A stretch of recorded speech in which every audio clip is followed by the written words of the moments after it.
Ngayon po ay kapistahan ni San Jose, ang asawa ni Maria. Kaya happy fiesta po sa ating lahat. Halina po't magkapet pandasal muna tayo. Ito po si Father Nono.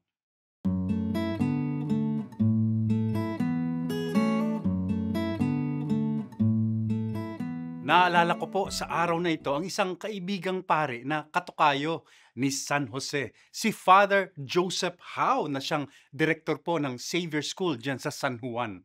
Ang galing-galing po nitong magluto ni Father Joseph. Ganun daw po kasi ang nakagisnan niya sa pamilya.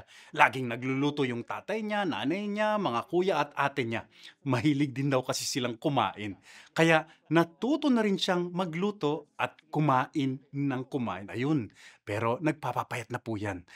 Pero ang magaling po dito sa kaibigan kong kusinero, hindi siya yung tipong sosyal sa pagluluto. Ang ginagawa niya, kung ano yung mga tirang pagkain, aba, iipunin niya at mula yan, makagagawa siya ng pagkasarap-sarap na ulam.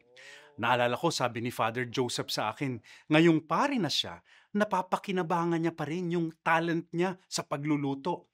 Natitipon-tipon niya ang mga tao at sila'y nakakapag-usap sa pamamagitan ng kanyang pagluluto. Sa parokya man yan, sa eskwela, ipagluluto niya lang ang mga tao kahit may kaunting mga away-away pa yan. Nakakapag-usap-usap at nagkakasundo ng dahil sa sarap ng luto ni Father Joseph.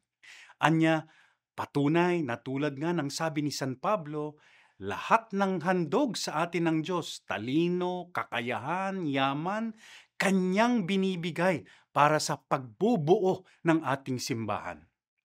Manalangin po tayo. O Diyos, salamat sa lahat ng handog niyo sa amin. Naway magamit namin ito ng maayos at ng kapaki-pakinabang sa inyo at sa aming kapwa. Amen.